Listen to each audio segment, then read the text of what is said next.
Hey guys, it's your girl Tyra Crush back with another review, and this time it's for the second half of season one of If Loving You Was Wrong. Okay, so this thing is juicy. I'm really proud of Tyler for this one because this one is kind of like I like the first season. I know it's a little all over the place, but I really do like the first season. But before I get started, if you would please hit my subscribe button. If you don't mind, I really appreciate it. I get excited when I see somebody subscribe. So let that be you today. Thank you so much in advance. Okay, so this second half to the season was really, really good. Okay, so we started out with Brad saying that the baby was not his in the nursery, and he just goes all the way off. He literally loses his noodle. Um, and I guess the way I'll do this update is kind of tell you what each character went through in this half of a season. So we saw Kelly go through it with Travis, and basically Travis come crawling back. He done dropped Callista and wants to get back with Kelly. And Kelly, smashes. But she said, just as a reminder of what you will never have again. And I'm like, that's a me thing right there. You put a tower on him. Well, he wasn't feeling that at all. And I think he done lost his doggone noodle. But Kelly got herself in a bunch of trouble by basically being in the middle of friends. She knew one friend was cheating with the other friend's husband, did not tell that friend, and she knew that that person was also carrying the baby or had the baby of, you know, Marcy's husband, and she didn't tell her anything. And so she found herself in trouble with Marcy, and then she found herself in trouble with Alex too, because Alex asked her to go and find her husband, and when she walked up in that backyard and saw that they was having sex, I don't know why she didn't just tell her. I mean, I was like literally ready to throw something at the screen, like, honey, you just walked up on that. It's different if you're not on the phone with her and she's not asking you to go find him. She's asking you to go find him. You find him and you don't tell her what he's doing. You got a spider. I mean, I was so mad. I was like, you dumb. Like, there was a few dumb people throughout this season. I'm gonna tell you, that was dumb. So Alex, of course, takes her anger out on Kelly and says that she doesn't want to see her. She's no friend of hers or whatever. Of course, that's always the case until you need her. So, but she wound up coming back. They mended their little friendship because Brad's crazy butt then went and called Alex's parents, who are stark racists, backwoods racists. They don't like, they don't even like all white people. They don't like Russians. Like they are like totally racist. So he calls them and lets them know that they have a new baby and they need to come and see it. No wonder that's going to really, really set them off because they are racist like that. More so the father than the mother, I think. But either way, he was just definitely trying to bring it. And so he gives them the money to come up to see the baby or whatever, and it just so happens to be the same day that she comes from the hospital. Now, man, Randall, with his crazy self, he keeps buying this doggone stork sign talking about Randall and Alex's baby in the, in the doggone yard. I'm like, he is 10 karat crazy. Now, Brad done beat his butt, wrecked his doggone boat, then did everything to this man, and he still does not care. He done said subpoena after subpoena after subpoena. He found out that was his baby. It's over. It's over. He wants that baby. And poor little Marcy, she done had sex with Brad and pretty much fell for him, but like, no, that's not me. I'm not about to get involved with you because it's the wrong thing to do. So they did move in together, but as friends, but she wound up telling him he needed to leave, that it was a bad idea because every time she sees him, she wants him. And I thought that was pretty big of her. Really, like I probably would have just went on and kept Brad since y'all got a whole baby together. Y'all figure that out. I'm over here with him. Brad kind of fine. I'm just saying. I think he's built kind of funny. He got that real long back and the little bitty butt at the bottom, but we can work with that. I know I'm going. I know where I'm going. Do you know where you're going? Okay, I'm going to hell. Okay, sound good. Okay, so Marcy. I just love me some her. And then Randall's mother. Okay, finally Tyler has made a character, middle-aged black woman that I actually like. I love Randall's mother. I love, love, love, love, love her. She was all about the truth and all about what's right. And she's the kind of character I would write, So I really, really loved her. But her dynamic with Marcy in the beginning was like kind of hilarious. She slapped Marcy, and Marcy slapped her back. I said, dang, don't give her nothing else to drink. They was definitely at each other's throats, but she realized real quick Marcy was the good one and her son was the narcissistic crazy one. So she's definitely for what's right and gave Marcy $14,000 to get away from her son, and that's saying a whole lot. Cause I'm like, dang, you have $14,000 laying around. She's like, I can give you 14,000. That wasn't even a loan. Y'all didn't. I peeped that. Mama's got some money. I'm just saying. So Marcy did, she got out of there or whatever. Randall then lost his ever loving mind. At one point, he actually tried to choke her. He done, sitting in the back looking at the shed, thinking about what Marcy did to him, forgetting all about what he did to Marcy, that he made a whole baby. He feels like because Marcy and Brad did it intentionally, it's worse. No, it's not. Y'all carried on a whole affair. You denied your wife meat because you wanted to give it to Alex. You constantly pushed your wife away. And see, that should tell people, if that is your situation where when your partners done changed, when their habits have changed. You know about how many times they need to bust throughout the week. You know how long it takes them to bust based off how many days it's been since y'all. Maybe that's just me. I'd be like, time to nut ratio. What is that? Okay, so it's been 3 days. And yeah, you should be coming in about 4.5 minutes. If not, what has been going on? So when you know something like that is happening and things are changing in your relationship, it's up to you to call it out. And a lot of times you don't even need proof. Your gut will tell you what's what. Go with your gut. You're going to be mad if you don't. Okay, so Kelly meets the guy next door. Now, they did show his mother the first half of the season. One time she was out of town and came back and introduced herself to Kelly. And apparently she liked Kelly because she told her son about her. And he comes because his mother is not answering the phone. They were real tight. They talk every day. It had been a couple of days. So he just came from Utah to wherever they are. I don't even know what state it is. To check on his mom. Come to find out she had passed away in her sleep. So, and Kelly had called the police because she saw him meddling with the doors and with the windows. And she's like, hold on, my neighbor's over there. Let me call the police. She called the police and that's how they met. And she definitely was a shoulder for him to cry on that night. And they just kind of clicked. But she's very, very insecure. And she messed that all the way up because his cousin's wife came to help him out with some paperwork. And she just assumed that was somebody that he was seeing. And pretty much, blew him off. Got a total attitude. Treated her like crap. You know what I'm saying? And that pretty much turned him off of her. He's like, nah, I think I'm going to stay in my lane because you a little bit crazy. And she is. Okay, so let's talk about the crazo of the whole crew, Eddie. Eddie's, he's one of them people that I'm ready to see him go. I don't like villains. And the way Tyler writes his villains, he writes them so vile that it makes the audience literally want to reach through the screen and choke them. Well, me being the audience, I be wanting to choke these people because I be like, how can somebody be? And do people really live by blackmail like that? Like, seriously, is that like commonplace in adulthood where you know something on somebody and you pretty much blackmail them to get your way? Like, I've never done that.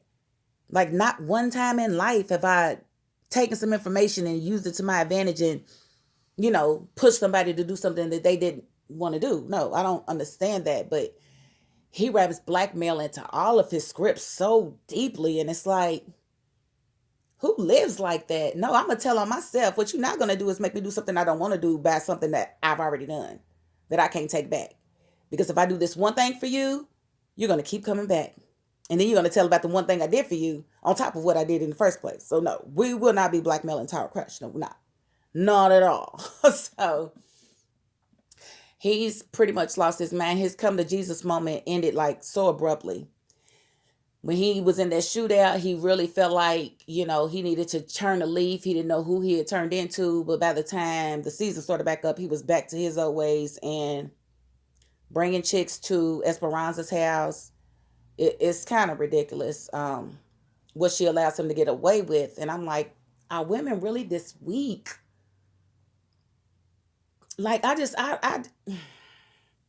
that might be why some of my friends don't call me when they have issues, because I expect you to have strength. I expect you to, you know, be able to dictate your own situation to a degree. I can understand if you realize that you got to let somebody go and you need somebody to vent to. I am that person. But what we won't do is blame everything on the man and not look at ourselves and our actions throughout the relationship, because you really do teach somebody how to treat you. So if they're not treating you well, it's something that you did to make them feel like that they could do that. And sometimes you just got to teach them a new lesson, like, honey, I don't know where you got, I don't know where you got twisted. We're going back. We don't do that. You might have to put somebody in their place, and that's just fine. So I think with Eddie, he just needs to die. He owes people. He's got the Colombian dude ready to kill him. Now, mind you, the twist with that, the Colombian kid, his father was actually messing with Quan's mother. Quan is that thug that wannabe thug, I should say, because he's pretty doggone soft, letting a light skinned dude beat him up like that. I'm sorry, I didn't say that. I did not say that. Did you say that? I did not say that. So the Colombian drug lord is basically like, my son is out of control. I don't want to leave him nothing. And was changing his will the next day to exclude his son totally from the will. And so he tried to suffocate him. Like, I'm getting all of this. If I can kill him tonight, then that's what's up. But they, of course, brought him back, and he was breathing again and alive long enough to sign the paperwork and make a video. And he called his son out. You tried to suffocate me. You put a pillow over my face.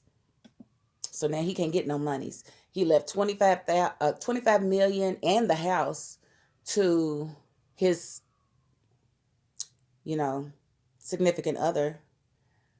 I think her name is Tilda. And his daughter, who is Claudia. Now, Claudia works for the FBI. So that's going to be a twist that I can't wait to see how it unravels, because she's working in the 911 center, but she's undercover FBI, and so is Lucian. So they are working together to try to bring down the department, because they keep, losing rookies, like 13 rookies in the last 5 years or so. And that's like a ridiculous amount of people, but they're all tied to Eddie. And then it's just like the one kid, Pete. Pete just wouldn't listen to Lucian. He wouldn't listen to nobody. I got it. I'm good. I got it. I'm good. Like, dude, like, why does he do his characters like that? Like, 1 minute, dude is like nervous in the locker room. Lucian, please, Lucian, please don't. Then I'm good. No, you not. And of course, he got shot up, and Lucian knew that he was, basically left to dry, and they pretty much set him up because they had him on bikes in the South Side, and that's just not something that ever happens. It's like suicide, they say. And of course, Eddie had set up some guys to shoot him and to kill him, and he did not die. He's basically in the hospital, unresponsive, in a coma, but in stable condition. So, of course, that made Eddie mad that he was not murdered. And so he's going to make, I forget his name, the junkie.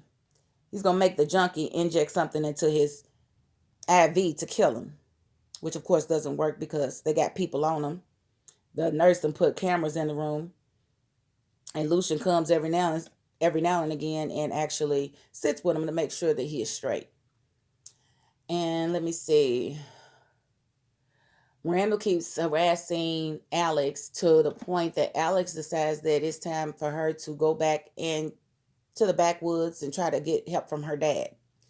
Her dad pretty much shooes her away. It's like, no, we told you not to mess with them kind of people. You need to get away from her before I shoot you. Because they basically trying to make her say she was raped. She was not raped. She would not say she's raped. And I like that.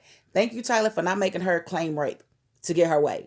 Thank you so much, because I really thought you was going to do that. And then I was going to never like Alex again. So I'm glad you kept her real in that situation. And what she did, She made like the dumbest move of any Tyler Perry character in history, I feel like, because when she saw her dad and her cousins pull up in those trucks, I need somebody to explain to me why the heck she would walk downstairs with her baby. With her baby, she hears all of this commotion, gunshots. She hears them yelling, sits the baby in the living room. Mind you, you on the ground level. If they shoot bullets, why would you pull your baby on the ground level? And that's like dumb. Like, why would you even take him downstairs? You should have left him in the room, shut and locked the door. If you came downstairs, you should have made sure the doors was locked. Did she do that? Did she do that? No. She leaves the baby in the living room, goes outside to listen, comes back and the baby's gone. You was okay with what was happening to old boy until you realize, oh my God, my baby's not here. Now it's no longer good. Now you feel stupid. And what I'm telling you, what I hope has happened is Randall came in and got that baby. I hope he killed every one of those racist people that she sicked on him. And I hope he ran in there and got his baby. That's my prayer. I don't know how season 2 is going to kick off. I don't know where that baby is. It ended with her running out the door. So, what we have now, the Colombian guy wanted Quan to kill Joey because Joey took his money. Beat him up and took his money. And he's basically telling him, you got to show your force and you need to kill him. So, towards the end, Joey's coming back with Fawn, and Fawn got all that money on her. She about to go make her drops or whatever, or pick up drops. And as they're walking up to the house, Quan said something to Joey that lets Joey know he's about to shoot him. So Joey shoots back, and they shoot each other along with Fawn. So we don't know what the condition of them is. I have a tendency to believe that Fawn may not make it, only because she was 2 different people in the same season. Like, he probably just killed her character off, I would think, because she was somebody different on the first half, and then the second half, I was like, who is this? Oh, that's supposed to be Fawn. They put some old soap opera stuff on us on that one. So we got to see what's up with that. Natalie really gets on my nerves. Oh my gosh, she gets on my nerves. Oh my nerves. Oh my nerves. She don't believe nothing nobody says. Nope. Nope. I don't like her at all. I am happy that her and Lucian, are buying that house because they all gonna be on the same block, and that should be an interesting dynamic. What will Eddie say to her now that she doesn't live in the hood in the ghetto? Eddie is this racist piece of crap, and I just like Wyatt, I am ready for him to go. I'm just ready. He just lives in wrong. He just dives in wrong and stays there. So he ain't he's a lie and the truth ain't in him, as they say. So that's about all I want to cover from the first season. I can't wait to see the second season, which I will start today. I thank you all for staying with me and watching. That is my $5.02. And I'm going to say peace in the Middle East.